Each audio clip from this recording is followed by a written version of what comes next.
Compliance versus advisory, the critical difference for business survival. Welcome to IO Insolvency Options with Darren Vardy, the Managing Director of Insolvency Options and a registered liquidator with over 30 years of experience helping businesses and individuals navigate financial challenges. In today's episode, Darren explores the crucial distinction between compliance and advisory services, revealing why accountants must be more than just compliance officers. He shares a shocking case study where a director nearly faced $1 million in personal liability because important documents were simply readdressed without urgency. You'll learn why quarterly touchpoints are essential, how to identify warning signs in BAS returns, and why insolvency practitioners serve as trusted advisors to trusted advisors. I'm your co-host Anthony Pearl. Let's dive into unlocking more about insolvency options.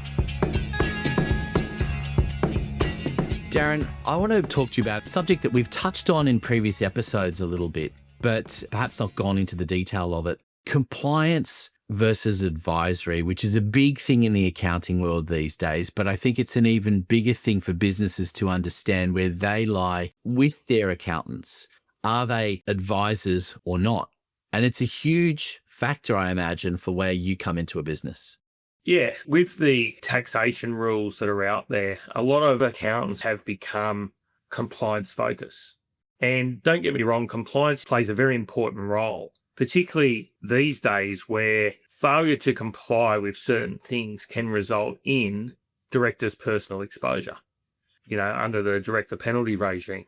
So compliance is an important part of business, making sure that the BASs are lodged on time, the IASs are lodged on time, irrespective of whether the cash flow is there to actually make the payments.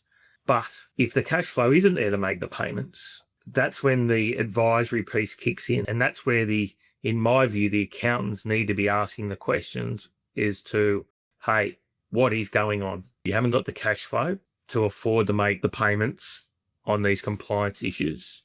Is it a temporary issue? When will it be available? Do we need to have a better look at your business and make sure that it is just a temporary issue, not a systemic issue? And that's where, in my view, the accountants and the advisors need to be able to identify those little issues and then pivot from compliance to advisory as required for their clients and be a little bit more proactive with that. Yeah, I mean, I think it's such an important thing. And do people even realize that there is a difference between the two? Talk to me about some of the ramifications where you've seen this actually happen, where you've got accountants, they're ticking the boxes, they're doing all the things, what they're required to do from a compliance point of view, but that gap to what is advisory is significant and has an impact. Where we've seen it in the past, and, quite often directors, shareholders are quick to blame people for failure as opposed to take self-accountability. And unfortunately, the easy target is the accountant or the advisor. But we've seen instances where there is merit in that, where businesses have been trading at losses for 2, 3, 4 years in a row.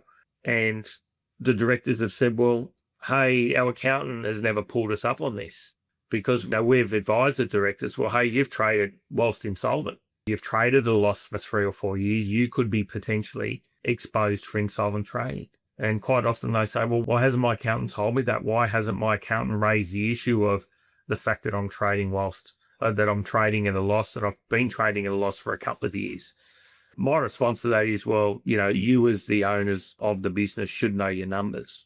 And if you don't know your numbers or you're not confident with your numbers, that's where you need to engage better and more often with your accountant to make sure that you don't fall foul of a situation and end up being personally liable.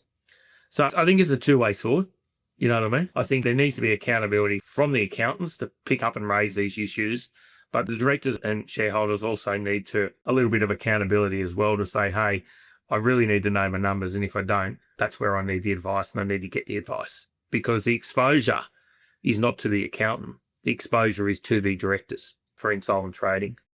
And I know you've got a horror story, though, of an accountant that did tick the compliance box by posting a legal notification, but could have been done in a slightly better way.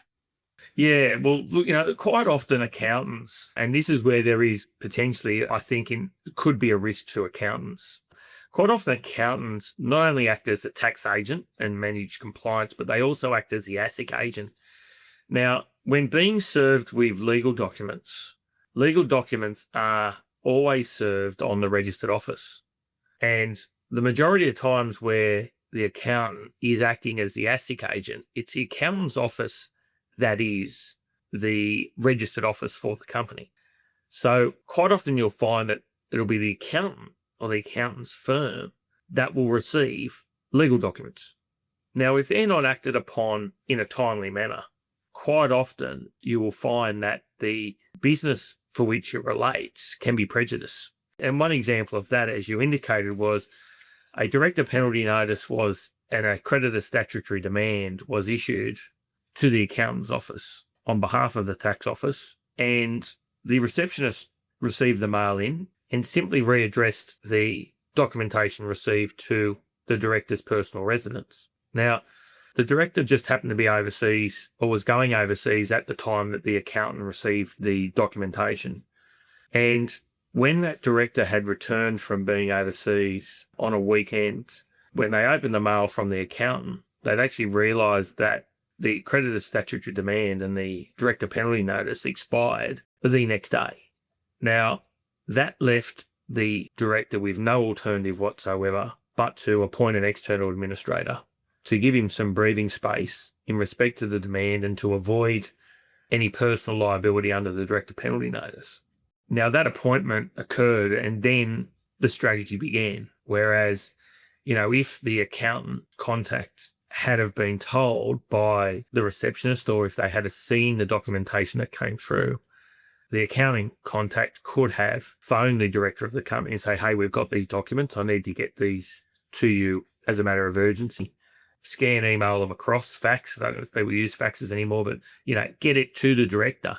And the director would have had 3 weeks, essentially, or 3 weeks to understand what the documents meant, look at the business to see whether there was a way of entering into a repayment arrangement or, in fact, getting the debt paid, or putting a strategy around getting some advice prior to appointing an administrator, which may have saved some costs of the process, as opposed to the only option being is to appoint an administrator and then try and quickly catch up and do all the strategy after the event. Now, luckily enough, this business successfully did a deed of company arrangement and provided a very good return to its unsecured creditors, which was in excess of 65 cents in a dollar.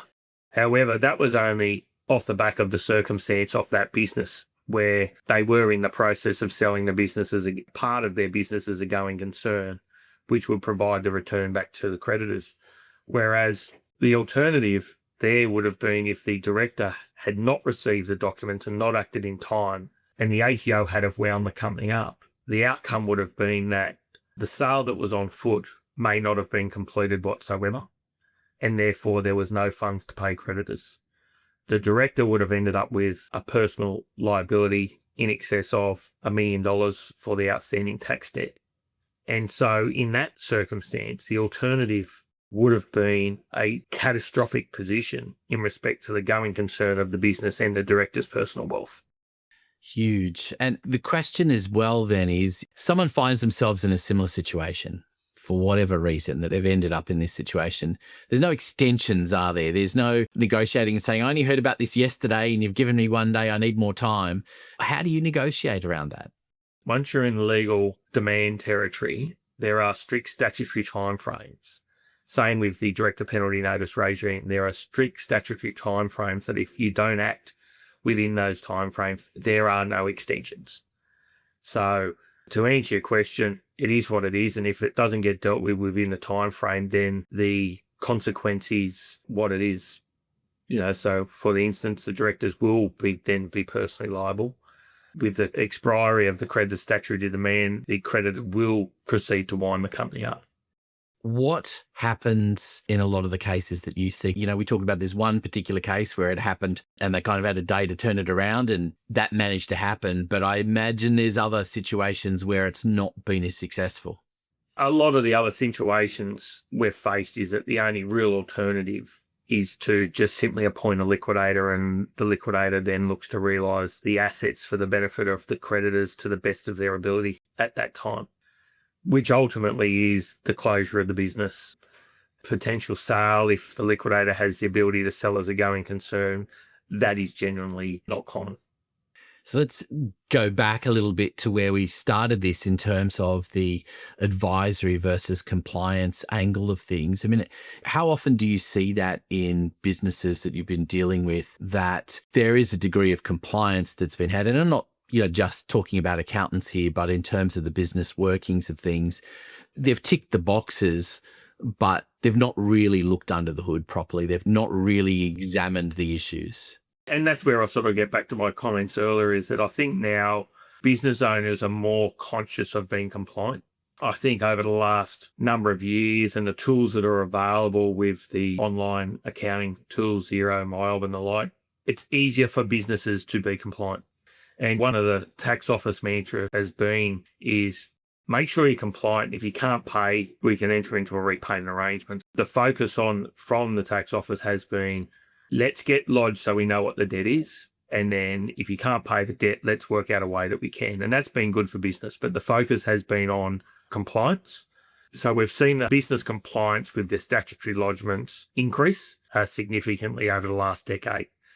Getting back to the advisory piece, a lot of small businesses see it as a cost, so they're reluctant to incur the time and seek the advice from their accountants.